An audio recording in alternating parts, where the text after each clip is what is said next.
You'll get nothing, Arthur. Absolutely nothing. I'll make sure of it. I'll take this house, the savings, your pension, every last dime. You'll be lucky if you walk away with the clothes on your back." The words, delivered with a chilling venom I hadn't heard from her in years, hung in the air of our sun-drenched kitchen, a stark contrast to the cheerful yellow wall she'd insisted on 3 summers ago. My name is Arthur Pendleton, 58 years old, and for the last 30 years, I practiced as a specialist in contract law, a field that rewards meticulous attention to detail and an almost obsessive focus on the precise meaning of words. My wife, Eleanor, soon-to-be ex-wife, apparently, stood across the granite island, her face a mask of fury, her usually soft features hardened into an unfamiliar belligerence. This wasn't a discussion, it was a declaration of war.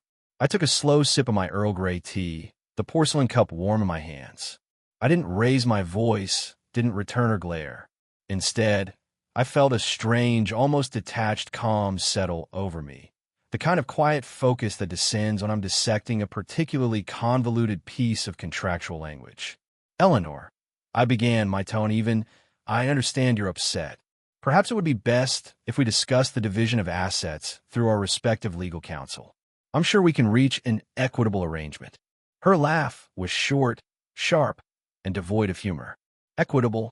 Oh, Arthur, you still don't get it, do you? There will be no equitable. There will be what I decide. And I've decided I want everything. My lawyer, Mr. Abernathy, is already drawing up the papers. He's very good, very aggressive." I nodded slowly, making a mental note of the name. Abernathy. I didn't know him, which was unusual in our city's relatively small legal community. Likely a new import, perhaps one specializing in exactly this kind of scorched earth divorce. "I see," I said. "Well, I shall, of course, retain counsel as well. I trust Mr. Abernathy will be in touch with them in due course." Eleanor's eyes narrowed. She had expected an argument, perhaps pleading, maybe even tears. My calm seemed to infuriate her more than any outburst could have. "Don't think your lawyer friends can protect you, Arthur. I've been planning this for a long time. I know where everything is. I know all your little secrets." I doubted that very much. My little secrets, as she put them, were not scandalous affairs or hidden vices, but rather carefully constructed clauses in well-considered documents, contingencies planned years ago, not out of malice, but out of a professional lifetime spent understanding the frailties of human agreements and the importance of clarity. What Eleanor didn't know, what she couldn't possibly comprehend because she'd never bothered to read beyond the first page of any document I'd ever asked her to review, was that our financial lives, our shared assets, were governed by a rather specific instrument. An instrument she had signed, with a flourish of her pen and a dismissive comment about all this boring legal stuff, nearly 15 years ago. And deep within that document, nestled amidst the boilerplate and standard provisions, was line 47. A single sentence, meticulously crafted, entirely fair, and utterly devastating to the kind of predatory claim she was now making. I finished my tea, the silence stretching between us, thick with her unspoken fury and my unvoiced knowledge. "I'm sure this will all be resolved in a professional manner, Eleanor," I said, rising from the table. "I have an early start at the firm tomorrow. I'll sleep in the guest room." She watched me go, her expression a mixture of triumph and frustration. She believed she held all the cards. She had no idea the deck had been stacked, not against her, but against precisely this kind of unjust overreach years ago. And the dealer, as it were, was about to reveal a hand she hadn't even known was in play. My first call, of course, would be to Alastair Finch. No, that's my name. My first call would be to Jonathan Crowley, a contemporary from law school, now one of the sharpest divorce litigators in the state. Jonathan knew my penchant for precision. He'd appreciate the elegance of line 47. This wouldn't be a messy, emotional battle, not on my side. It would be a surgical extraction of fairness from the jaws of greed. And it would all hinge on one perfectly placed line of text. The line Eleanor had signed and forgotten, but which I, the archivist of our contractual obligations, remembered with perfect clarity. It was going to be an interesting few months. The guest room, with its cool blue walls and the scent of cedar from the antique chest in the corner, had always been a refuge of sorts, a quiet space where I could retreat with a book or a complex brief. Tonight, it felt less like a refuge and more like a command center. My mind, usually occupied with the intricacies of corporate mergers or intellectual property disputes, was now focused on a far more personal, yet equally complex, contractual disentanglement. Eleanor's declaration of war had been unequivocal. Her threat to take everything was not, I suspected, an idle one. Over the past few years, I had observed a subtle but undeniable shift in her character. The warm, somewhat whimsical woman I had married, the art history graduate with a passion for impressionist paintings and a charming disregard for punctuality, had gradually been supplanted by someone more acquisitive. It began, as these things often do, almost imperceptibly. There were the new friends, a circle of women whose conversations seemed to revolve around designer labels, expensive spa retreats, and the perceived shortcomings of their husbands.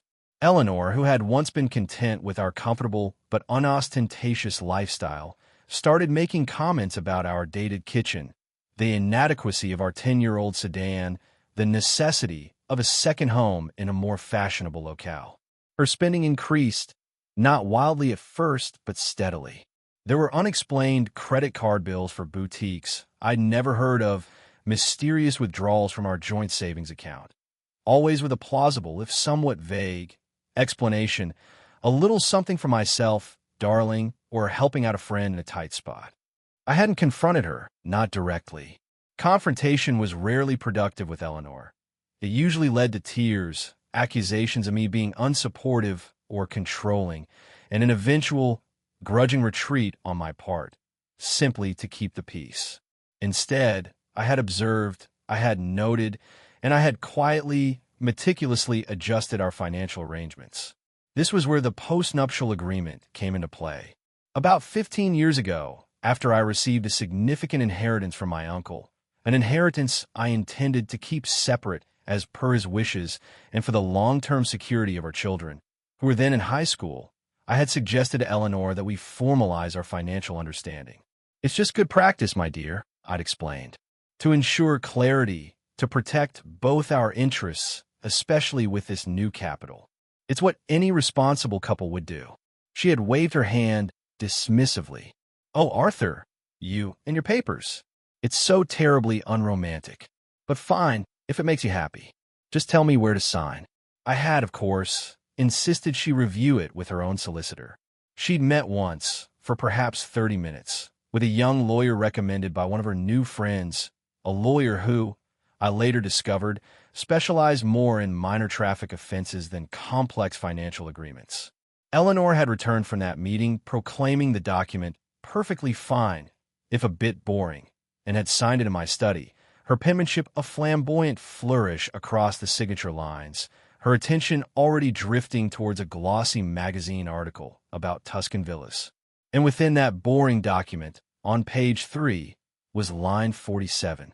It was a clause I had drafted with extreme care, a clause that stipulated that in the event of a marital dissolution initiated under specific circumstances which included, among other things, a demonstrable attempt by one party to unjustly claim assets clearly defined as separate property or to engage in financially detrimental behavior without mutual consent, then a very specific and far less generous formula for asset division would come into effect. It also stipulated that any legal fees incurred in defending against such an unjust claim would be borne by the party making the claim. It was in essence a meticulously crafted shield against precisely the kind of scorched earth attack Eleanor was now launching. She had no recollection of it, I was certain. For her, it was just another piece of paper in a life increasingly filled with what she deemed Arthur's tedious formalities. For me, it was a carefully considered contingency, a safeguard born not of cynicism, but of a deep understanding of the potential for human relationships, even long-standing ones, to sour, for perspectives to diverge, for shared understandings to erode. My first call the next morning was to Jonathan Crowley. His voice, when he answered, was its usual brisk, no-nonsense self. Arthur, to what do I owe the pleasure? Don't tell me old man Hemlock is trying to renege on that distribution deal again. Something far more domestic this time, Jonathan, I said. Eleanor has decided our marriage has run its course, and she's informed me she intends to take, and I quote, every last dime. There was a brief pause on the other end of the line, then a low chuckle. Eleanor? Really? Well, I suppose stranger things have happened. Does she have counsel? A Mr. Abernathy. Don't know him. Abernathy rings a faint bell. Newish to town, I think. Bit of a reputation for aggressive, high-conflict cases. Likes to make a lot of noise. So, she's not planning on going quietly then. That would be an understatement, I confirmed. She's already threatened the house, savings, pension, the lot. And what's your position, Arthur? Are you inclined to be generous? Or are we preparing for a vigorous defense of your meticulously structured financial life? Jonathan, I said, allowing a small smile to touch my lips, do you recall a post-nuptial agreement we reviewed, about 15 years back? Page 3, line 47, to be precise. I could almost hear Jonathan's mind whirring. He had an eidetic memory for contractual details. After a moment, he let out a slow, appreciative whistle. Line 47. Arthur, you magnificent, devious old bastard. You actually put that in there. And she signed it. With a veritable flourish, as I recall. After a cursory review by a solicitor whose primary expertise, I believe, lay in disputing parking tickets. Jonathan was laughing now, a rich, genuine sound. Oh, this is going to be good. Abernathy won't know what hit him. He'll come in all guns blazing, making outrageous demands, and then we'll just gently refer him to line 47. It'll be like watching a soufflé collapse in slow motion. My thoughts exactly, I said. So you'll take the case? Take it. Arthur, I'd pay to be in the room when Abernathy reads that clause. Send over everything. Let's give Mr. Abernathy a proper introduction to the finer points of Pendleton family jurisprudence. The conversation with Jonathan had a fortifying effect. The path ahead was clear. It was not about emotion, not about recrimination. It was about the dispassionate application of pre-agreed terms. Eleanor had chosen the battlefield. She simply didn't realize that the terrain was entirely of my own careful design, mapped and fortified years ago. The initial volley from Mr. Abernathy arrived a few days later, delivered by a stern-faced courier. It was a thick, intimidatingly legal document, filled with demands that were as breathtaking in their scope as they were lacking in any actual legal merit, at least in the context of our specific agreement. He demanded full disclosure of all assets, of course, but also interim spousal support at a level that would have funded a small nation, exclusive use of the marital home for Eleanor, and a preemptive lien on several of my separately held investment accounts, citing the very same risk of asset dissipation that Serena had used. Eleanor, or rather Serena from the previous story, had used. My current wife's name is Eleanor. The irony was not lost on me. Jonathan Crowley's response was a model of understated legal elegance. It acknowledged receipt of Mr. Abernathy's demands, politely demurred on their more outrageous claims, and included, as an appendix, a full copy of the signed and notarized post-nuptial agreement, with a courteous suggestion that Mr. Abernathy might wish to pay particular attention to Section 3, subsection B, line 47. There was no further elaboration. No threats, just a calm presentation of the governing document. The silence from Mr. Abernathy's office for the next 48 hours was, as Jonathan later described it, deafeningly eloquent. Eleanor, meanwhile, continued to operate under the assumption that her victory was assured. She spent hours on the phone with her friends, her voice, when I inadvertently overheard snippets, a mixture of triumphant pronouncements and martyred sighs about the unbearable stress of dealing with such a difficult and uncooperative husband. She had already started to redecorate the house in her mind, discussing new color schemes for the living room and plans for converting my study into a yoga studio. She had even, I discovered from a stray catalog left on the kitchen counter, been pricing out luxury European river cruises, presumably to celebrate her impending financial liberation. I continued to occupy the guest room, maintaining a polite, if somewhat formal, distance. Our interactions were minimal, confined to brief exchanges about household practicalities. She made no further mention of her demands, clearly leaving that to the very aggressive Mr. Abernathy. I, in turn, offered no hint of the legal landmine that lay buried in the document she had so carelessly signed. It was a strange, suspended state of affairs, a cold war played out in the shared spaces of a home that no longer felt like a home to either of us. During this period, I found myself reflecting on the nature of our marriage, try to pinpoint the exact moment when the foundations had begun to crumble. Had it been her midlife epiphany, or were the cracks there much earlier? Hairline fractures I had failed to notice, or perhaps chosen to ignore, in the interest of maintaining a seemingly placid surface? I recalled a conversation we'd had, perhaps 10 years into our marriage. I had just successfully navigated a particularly complex merger for a major client, a deal that had required months of intense work and had resulted in a significant bonus. I'd suggested we use some of it to finally take that trip to the Scottish Highlands she'd always dreamed of. Her response had surprised me. "Oh, Arthur, that's lovely," she'd said, but her eyes had been distant. "But Brenda and I were thinking of going to that new spa in Arizona. It's frightfully expensive, but apparently it's where all the celebrities go to recharge their energies." The Highlands were forgotten. The spa trip happened. I hadn't thought much of it at the time, attributing it to a passing fancy. But now, looking back, it seemed like a small but significant signpost, a divergence in our paths, in our aspirations. My idea of shared joy had been an experience, a journey together. Hers had been something else, something more about external validation, about keeping up with a certain lifestyle, a certain set of perceived expectations. The warning signs, as they always are in retrospect, were plentiful. Her increasing reliance on the opinions of her new friends, her gradual withdrawal from our older, shared circle of acquaintances who found her new pronouncements about manifesting destiny somewhat bewildered rapport. Her subtle but persistent criticisms of my own, more conservative approach to life, my boring hobbies, reading history, tending my small collection of antique maps, my unadventurous career, 30 years at the same respected firm, rising steadily through the ranks based on competence rather than flash. I realized, become a supporting character in her personal drama, a provider of the financial stability that allowed her to pursue her increasingly nebulous and expensive quests for self-fulfillment. And now that she had decided on a new act in her play, one that apparently did not include me, I was to be unceremoniously written out, stripped of my assets in the process. It was a harsh assessment, perhaps, but the evidence, as presented by her current actions and Mr. Abernathy's aggressive missives, seemed to support it. The archivist in me couldn't help but note the irony.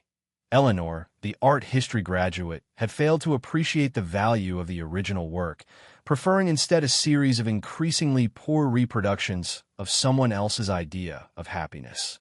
Finally, after 2 days of what I imagined was frantic legal research and possibly some rather uncomfortable conversations with his client, Mr. Abernathy responded. His letter was considerably shorter this time, and the tone had shifted from aggressive bluster to a more cautious, almost bewildered, inquiry. He acknowledged receipt of the post-nuptial agreement and stated that he was currently reviewing its provisions with his client. He requested a meeting between counsel to discuss potential avenues for an amicable resolution. Jonathan Crowley forwarded me the letter with a single, gleeful comment. "The souffle is beginning to quiver, Arthur. I suspect Mr. Abernathy has just read line 47, and I suspect he is not amused." The meeting was scheduled for the following week. I would not attend, of course. This was a matter for the lawyers. But I awaited Jonathan's report with a keen, if dispassionate, interest. The meticulous groundwork laid 15 years ago was about to bear fruit, and the harvest, I suspected, would be a stark lesson in the importance of reading the fine print. Jonathan Crowley's account of the meeting with Mr. Abernathy and Eleanor was, as he later recounted it to me, over a decidedly uncelebratory but satisfyingly dry martini, a masterclass in deflated pomposity. Abernathy walked in looking like he'd swallowed a wasp, Arthur, Jonathan began, a glint of amusement in his eyes. And Eleanor, well, Eleanor looked like someone had just informed her that her winning lottery ticket was, in fact, a grocery receipt. Apparently, Mr. Abernathy had opened the meeting by attempting to dismiss the post-nuptial agreement as a document signed under duress, clearly unconscionable and demonstrably unfair to Mrs. Pendleton, who was at the time without adequate independent legal counsel. Jonathan had listened patiently, then calmly produced not only the signed affidavit from Eleanor's own chosen solicitor from 15 years prior, confirming she had received independent advice and understood the terms, but also a copy of my contemporaneous notes detailing Eleanor's expressed disinterest in a thorough review in her haste to sign. That, Jonathan said, seemed to take some of the wind out of Abernathy's sails. He then tried to argue that circumstances had changed, that the agreement was outdated, that Eleanor's significant contributions as a homemaker entitled her to a far greater share than the agreement stipulated. This was where Jonathan had gently, but firmly, steered the conversation to line 47. He hadn't read it aloud dramatically, he explained, but had simply opened the agreement to page 3, placed it in the center of the table, and invited Mr. Abernathy to refresh his memory regarding the specific provisions applicable under circumstances of unsubstantiated claims against clearly demarcated separate assets, or actions demonstrably intended to cause undue financial prejudice to the other party. Abernathy read it. Arthur, Jonathan continued, swirling the olive in his martini. He read it slowly, then he read it again. I could almost see the gears grinding in his head as the full implications sank in. The color drained from his face. He looked up at Eleanor, who was watching him with a sort of dawning horror, and then he looked back at the document, as if hoping the words might magically rearrange themselves into something more favorable. Line 47, in its elegant simplicity, not only severely limited Eleanor's claim on my premarital and inherited assets, which constituted the bulk of my net worth, under the conditions she herself had just created, but it also, as previously noted, stipulated that the instigating party, in this case, Eleanor, with her aggressive and unfounded initial demands, would be responsible for all legal fees incurred by both sides in resolving such a dispute.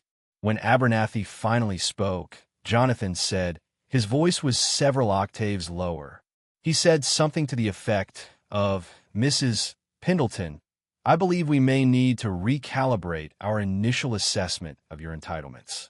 Eleanor, according to Jonathan, had been speechless. The confident fury she had displayed in our kitchen, the triumphant pronouncements to her friends, all of it had evaporated, leaving behind a stark, uncomprehending bewilderment.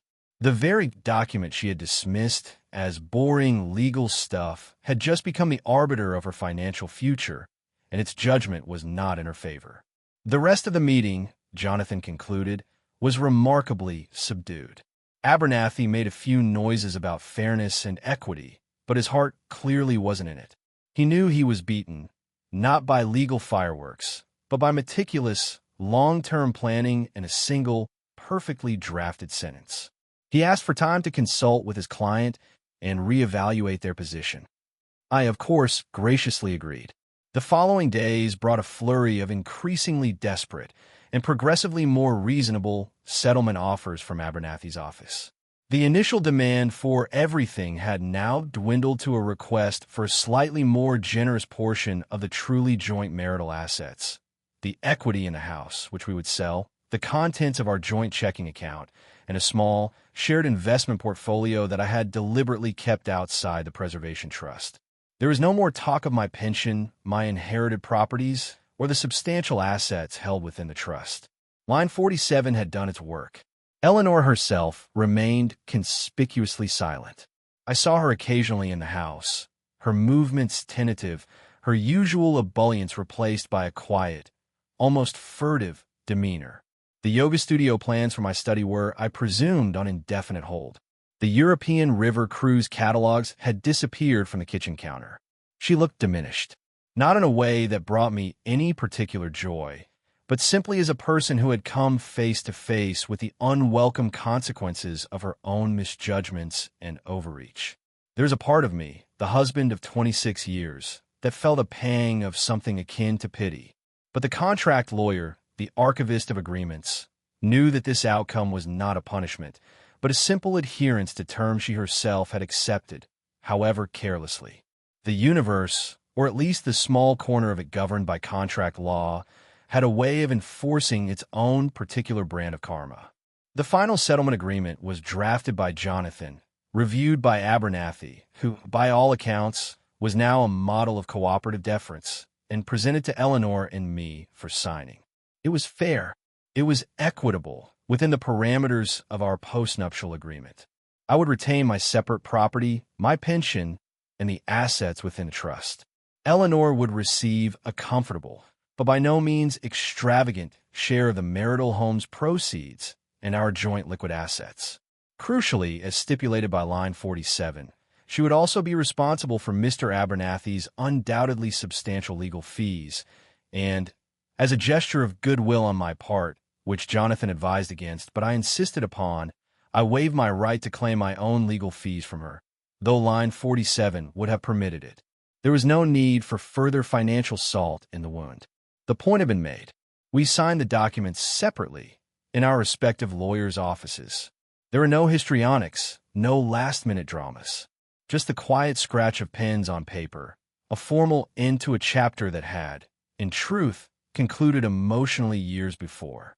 As I left Jonathan's office that day, the signed agreement secure in my briefcase, I felt not triumph, but a profound sense of relief. The meticulous contingency planning of 15 years prior had served its purpose. The archive was secure. The integrity of the record had been maintained. Line 47, a silent sentinel, had stood its ground.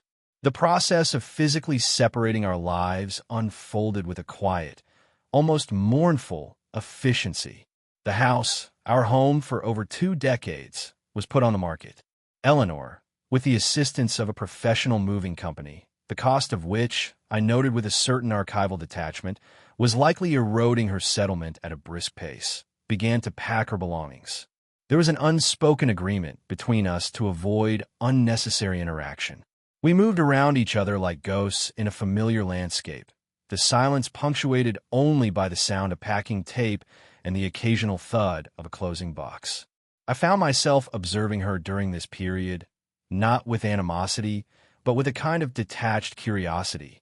The anger and belligerence she had displayed initially were gone, replaced by a subdued, almost melancholic air. She seemed smaller, somehow, stripped of the borrowed confidence that her aggressive legal strategy and her circle of empowered friends had temporarily bestowed upon her. There were moments, fleeting and poignant, that reminded me of the woman I had married. Once, I found her in the attic, sitting on an old trunk, a dusty photo album open on her lap, tears silently tracing paths through the accumulated dust on her cheeks. She didn't see me, and I retreated quietly, respecting her private grief. The archive of the marriage, I knew, contained more than just financial records and legal agreements. It held memories, both joyful and sorrowful, and its deaccessioning was rarely without a sense of loss, regardless of the circumstances. My own preparations for departure were, by contrast, far simpler.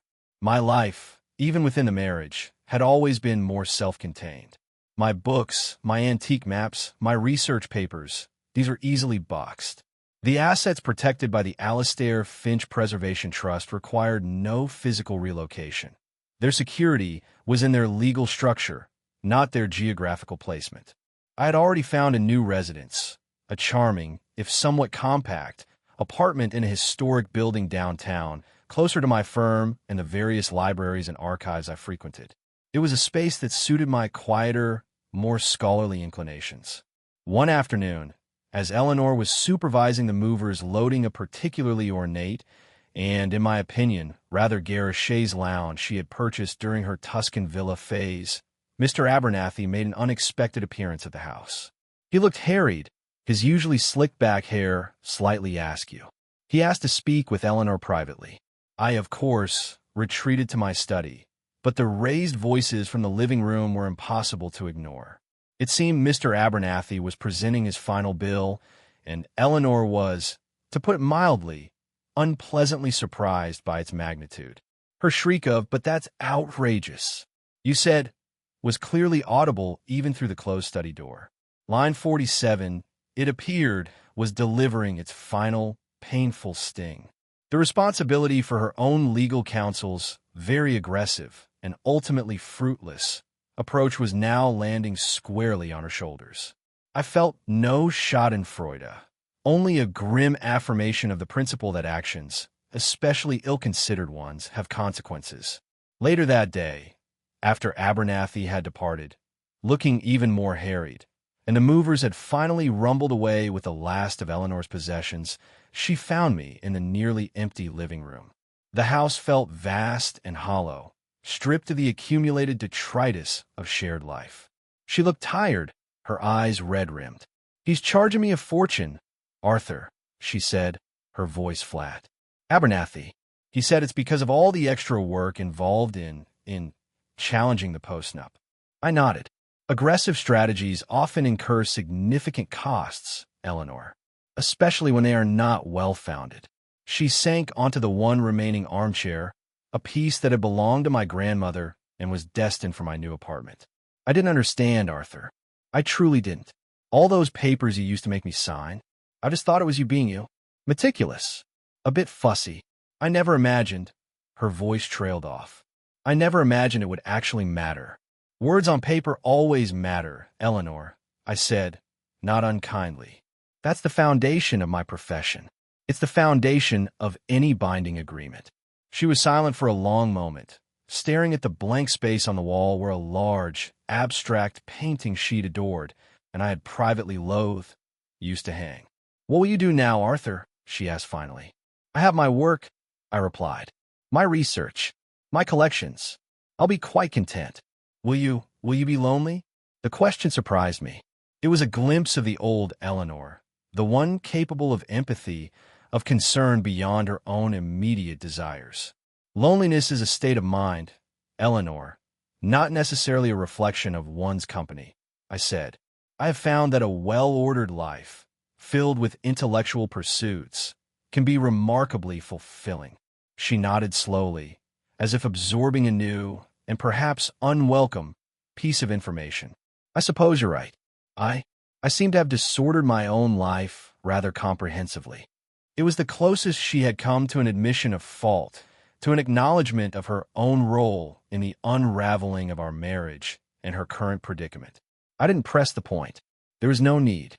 The consequences were speaking for themselves, more eloquently than I ever could. The house sold a few weeks later. We met one final time at the solicitor's office to sign the closing documents.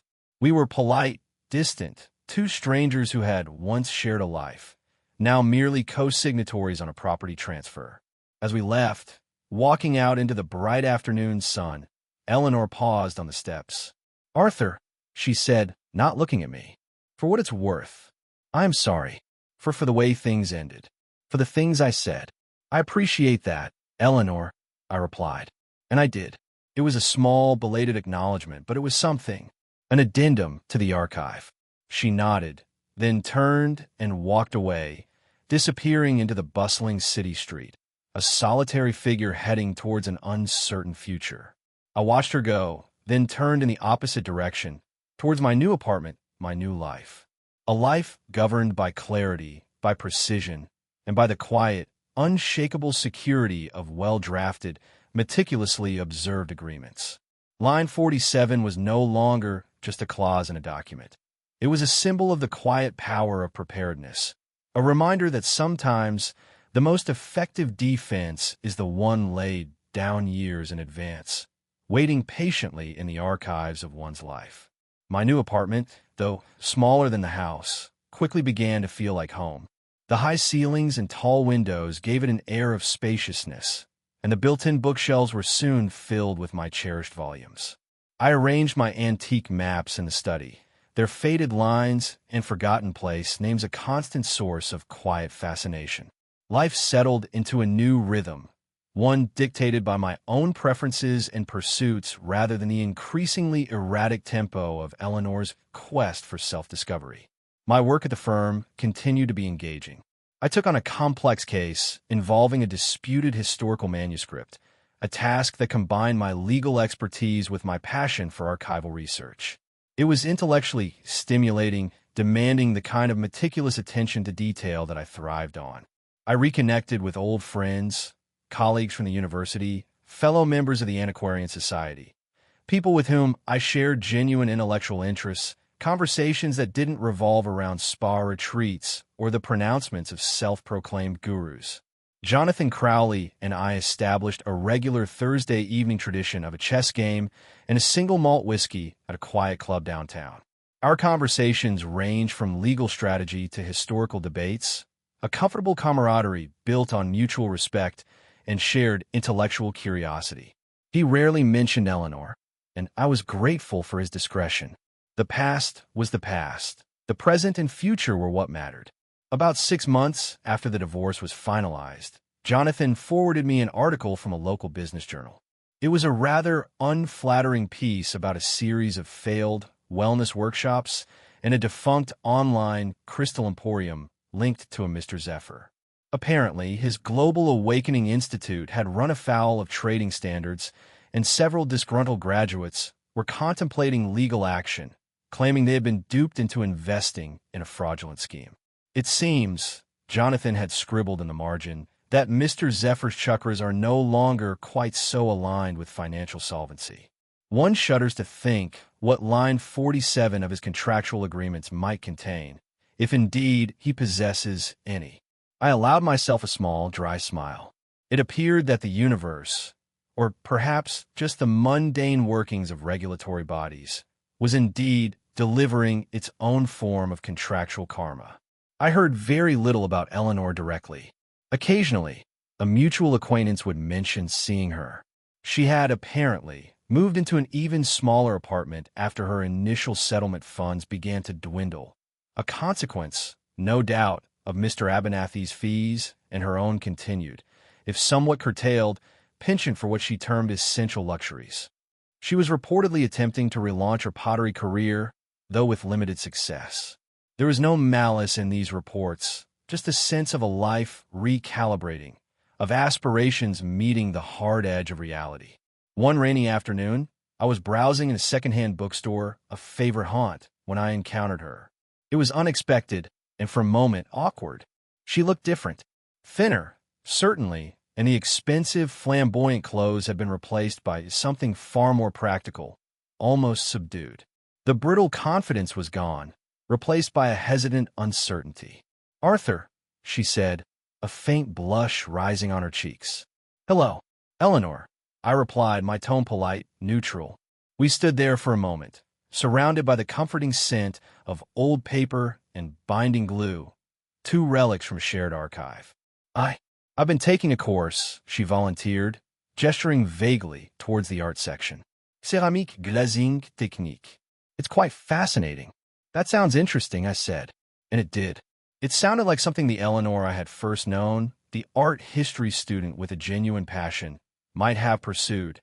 "It is," she affirmed, a little more confidently. "I'm actually enjoying it. It's not about making a fortune. It's just about the craft." There was a pause. Then she looked directly at me, a flicker of the old Eleanor, the vulnerable one, in her eyes. "Arthur, I know I've said it before, but I truly am sorry. For everything. I was a fool. We all make misjudgments, Eleanor," I said. It was as close to absolution as I could offer, and perhaps as close as she could accept. She nodded, a small, sad smile touching her lips. "Well, it was good to see you, Arthur. And you, Eleanor." She turned and walked towards the art section, her steps lighter than I had seen them in years.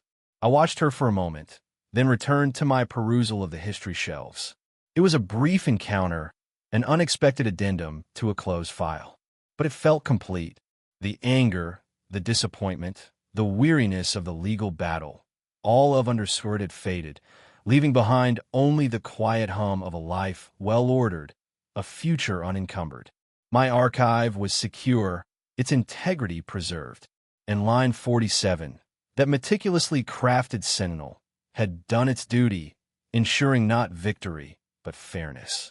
And in the quiet, precise world of contract law, and perhaps in life itself, fairness, rigorously defined and diligently upheld, was perhaps the most satisfying outcome of all. The rain continued to fall outside, a soft, percussive rhythm against the old bookstore windows, a soothing counterpoint to the silent, turning pages of countless stories, each with its own lines, its own clauses, its own carefully constructed narratives, waiting to be read and understood. The encounter in the bookstore marked a subtle shift, not in my feelings about the past, but in my perception of its finality. Eleanor was, it seemed, finding a new path, one less defined by grandiosity and more by genuine, if modest, endeavor. It was a quiet relief to know that the bitterness of our parting had not entirely consumed her. My own life continued its steady, satisfying course. The firm offered me a partnership, a recognition not just of my years of service, but of my particular expertise in navigating the labyrinthine complexities of contractual disputes. I accepted, not for the prestige, but for the opportunity to mentor younger lawyers, to instill in them the importance of precision, foresight, and the almost sacred duty of clear, unambiguous language. The Alastair Finch Preservation Trust, a name that still brought a private smile to my lips, flourished under my continued, discreet stewardship. It funded a small scholarship for underprivileged law students at my alma mater, a quiet way of giving back, of fostering the next generation of meticulous legal minds. I often thought of line 47. It had become something of a legend in Jonathan Crowley's office, a shorthand for an unassailable contractual provision. Young associates would occasionally ask him about the Pendleton postnup, and he would recount the tale with a certain dramatic flair, always emphasizing the quiet, almost surgical precision with which it had dismantled an aggressive, unfounded claim. It was a cautionary tale, he'd tell them, about the perils of not reading the fine print and the unexpected power of a well-placed semicolon. One summer, I decided to finally take that trip to the Scottish Highlands Eleanor and I had once discussed so many years ago. I went alone, armed with a rucksack, a set of well-worn maps, and a desire for solitude and reflection. Walking the ancient paths, surrounded by the stark, timeless beauty of the landscape, I felt a profound sense of peace. The complexities of legal battles, the emotional debris of a failed marriage, all of it seemed to recede, dwarfed by the enduring majesty of the mountains and the vastness of the sky. It was here, amidst the heather and the wind, that I truly understood the meaning of my aunt's journal entry. The quiet, steady construction of a life so well-ordered in content that the machinations of others fade into irrelevant background noise. My life was indeed well-ordered. My contentment was not a boisterous joy, but a deep, abiding sense of rightness, of living in accordance with my own principles. The machinations of Eleanor, of Zephyr, of aggressive lawyers with ill-considered strategies, had indeed faded into the background, artifacts in a closed archive, occasionally reviewed for historical context, but no longer possessing any power to disturb the present. Upon my return, I received a small, anonymously sent package. Inside was a beautifully crafted ceramic bowl, its glaze a subtle interplay of earthy tones, reminiscent of the Scottish landscape I had just left. There was no note, but I recognized the style. It was Eleanor's, a silent acknowledgment perhaps, a peace offering, an artifact for a new, more distant, but perhaps not entirely severed, connection. I placed the bowl on my study desk, a quiet reminder that even the most contentious narratives can sometimes find an unexpected and not entirely unwelcome epilogue. It didn't change the past. It didn't alter the legal realities that line 47 had so decisively affirmed, but added a touch of grace to the closing of a long and complicated chapter. My work, my life continued. The archives, both literal and metaphorical, grew richer, more nuanced with each passing year. And I, Arthur Pendleton, contract lawyer and quiet archivist of life's agreements, found a deep and abiding satisfaction in the meticulous, principled curation of it all. The integrity of the collection, after all, was everything. And this collection, my well-ordered and consciously constructed life, was one I intended to preserve with quiet diligence for all the chapters yet to come. The ceramic bowl from Eleanor sat on my desk for many months, a silent testament to an unexpected turn in a long-concluded narrative. It wasn't a symbol of reconciliation, not in the traditional sense, but perhaps of a mutual, if distant, acknowledgement of shared history and separate, valid paths forward. Life, in its archival progression, continued to add new entries, new experiences. The scholarship funded by the Preservation Trust saw its first recipient graduate with honors, a bright young woman from a disadvantaged background who wrote me a heartfelt letter of gratitude, reaffirming my belief in the quiet power of enabling potential. My mentorship at the firm also bore fruit, with several of my protégés successfully navigating their first complex contractual disputes, armed, I hoped, with a healthy respect for the power of precise language and thorough preparation. Jonathan Crowley and I continued our Thursday chess games, the clinking of whiskey glasses a familiar counterpoint to our discussions of law, history, and the occasional absurdities of human behavior. He once brought a particularly convoluted prenuptial agreement drafted by a rival firm, seeking my opinion on its vulnerabilities. As I dissected its flaws, pointing out ambiguities and potential loopholes, he grinned. "Still got it, Arthur. You could weaponize a comma." I'd merely raised an eyebrow. Clarity is the objective, Jonathan, not weaponry. Though sometimes, the former can indeed feel like the latter to those who prefer obfuscation. I even began, tentatively at first, to explore interests beyond my usual solitary pursuits. I joined a small, informal historical society that met monthly to discuss local history, finding a surprising camaraderie among fellow enthusiasts of forgotten narratives and dusty records. It was a different kind of archive, a collective one, and I found myself enjoying the exchange of ideas, the shared passion for unearthing the past. On one occasion, a fellow member, a retired history professor named Dr. Evelyn Hayes, engaged me in a spirited debate about the provenance of a particular 18th century land grant. Her intellect was sharp, her knowledge extensive, and her disregard for my more conservative interpretations rather refreshing. We disagreed on several points, but the exchange was invigorating. It reminded me that even within the most meticulously ordered archives, there is always room for new interpretations, for fresh perspectives. Life, I was slowly rediscovering, was not solely about solitary curation, but also about connection, about the interplay of different narratives. The memory of Eleanor and the turmoil of our divorce had faded into a more distant, less emotionally charged part of my personal archive. It was a significant file, certainly one that had shaped my understanding of relationships and the importance of self-preservation, but it no longer dominated the collection. New acquisitions, new experiences were adding depth and breadth to the overall narrative. One afternoon, while browsing in that same secondhand bookstore where I had last encountered Eleanor, I found a slim volume of poetry by a little-known modernist poet. Tucked inside its pages was a pressed flower, a faded violet, and a faintly penciled annotation beside a particular verse. Truth, like a well-kept archive, reveals itself in its own time to those who have the patience to seek it. I purchased the book, not for the poetry itself, which was rather impenetrable, but for that single, resonant annotation. It felt like a message from a kindred spirit, another quiet archivist navigating the complexities of life. The future remained, as it always does, an uncatalogued collection. But I approached it with a sense of quiet confidence, armed with the lessons of the past, the security of the present, and an enduring belief in the principles that had guided me. Diligence, clarity, and an unshakable respect for the integrity of the record. Line 47 was more than just a legal clause. It was a philosophy, a commitment to ensuring that fairness, as meticulously defined and prepared for, would always have its say. And in the quiet archives of my well-ordered life, that was a truth I held self-evident.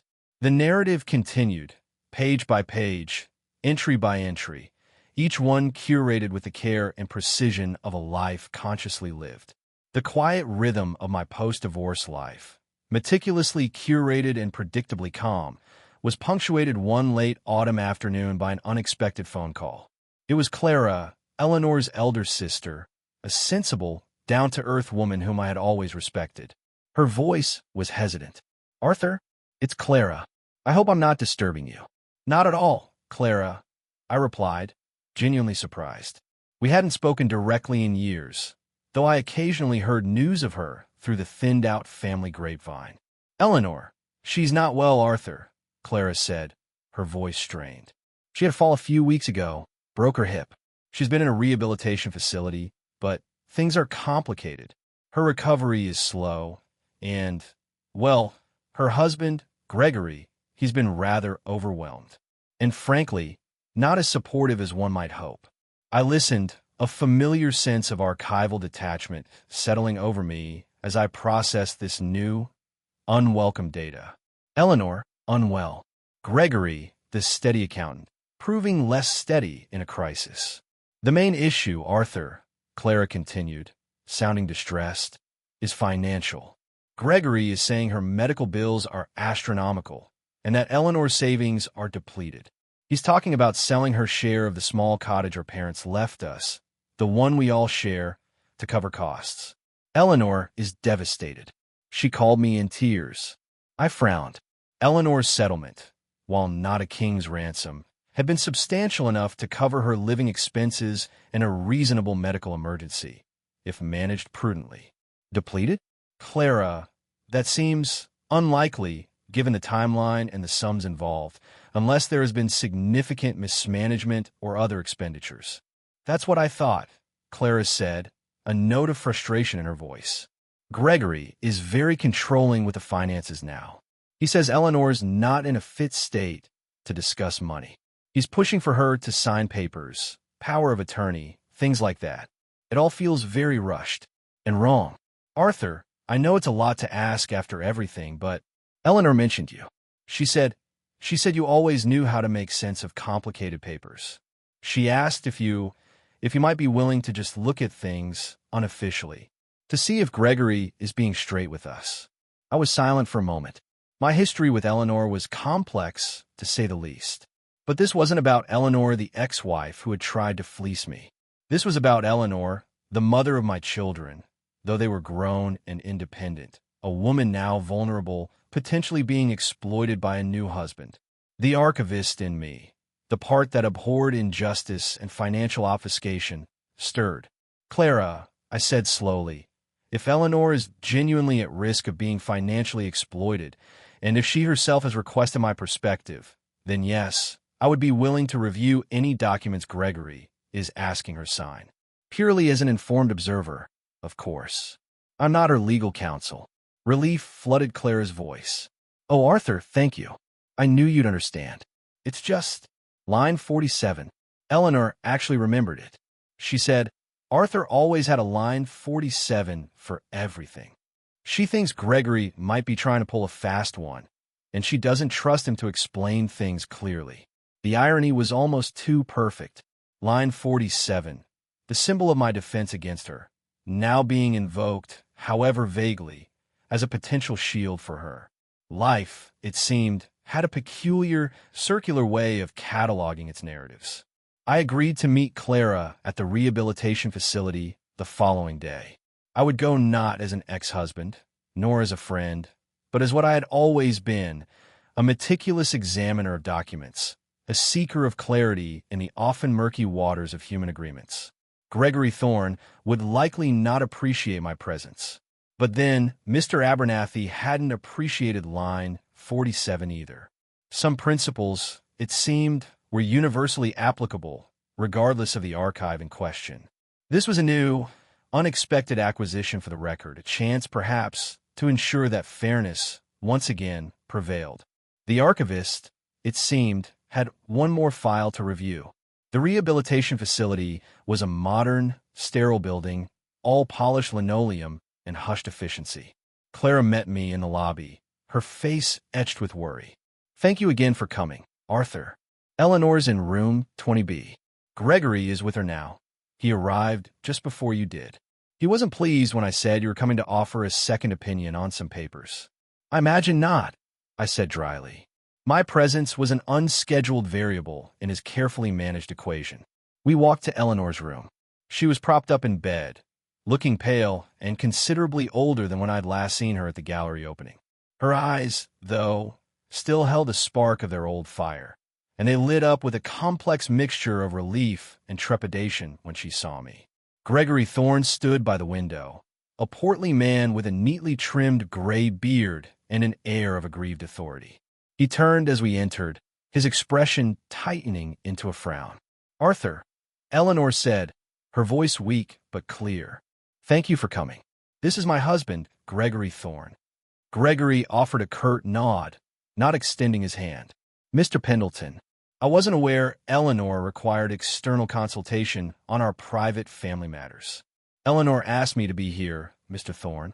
I replied, my tone neutral, as a longtime acquaintance with some experience in reviewing complex documents. Nothing more. Clara placed a thin sheaf of papers on the bedside table.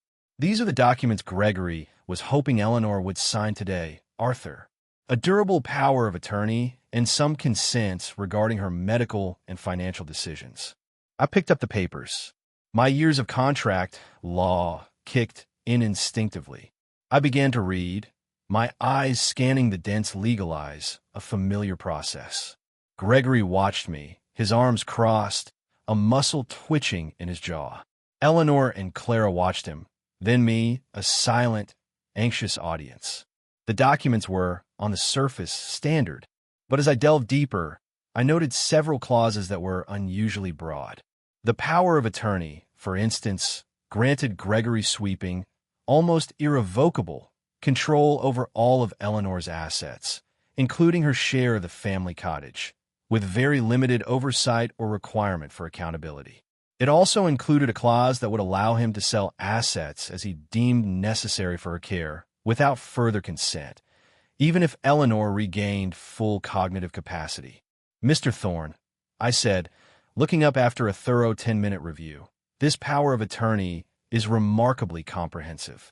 It essentially gives you carte blanche to manage, and indeed liquidate, all of Eleanor's assets, including her inherited property, with minimal requirement for reporting back to her or any other family member.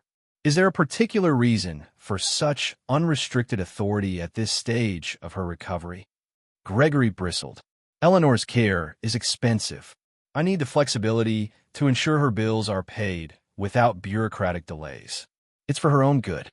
"I see," I said. "And this clause here," I pointed, "waiving Eleanor's right to revoke this power of attorney without your written consent or a court order proving gross misconduct on your part. That's a rather unusual and highly restrictive provision. Wouldn't you agree?" Gregory's face began a flush. "It's standard boilerplate from my lawyer. To prevent frivolous changes of mind during a stressful time. Standard boilerplate that heavily favors the appointee, stripping the appointer of almost all agency," I countered calmly. "Eleanor, are you fully aware that by signing this, you would essentially be ceding all control of your financial and property affairs to Mr. Thorne, potentially permanently, unless he agrees to relinquish it or you can prove in court that he has defrauded you?" Eleanor looked from the document to Gregory, then to me, her eyes wide with a dawning, horrified understanding. She had, it seemed, encountered another man who didn't appreciate the fine print, or rather, who hoped she wouldn't. "He said it was just to help pay the bills while I was recovering," she whispered, her voice trembling. "He said it was temporary. The language here, Eleanor," I said gently, "suggests otherwise. It suggests a permanent transfer of control. And the medical consents are equally broad, giving him final say over all treatment decisions, even if you are capable of making them yourself." Clara gasped. Gregory stepped forward, his voice rising. "Now see here, Pendleton. You have no right to interfere in my marriage, in my wife's care. This is a private matter.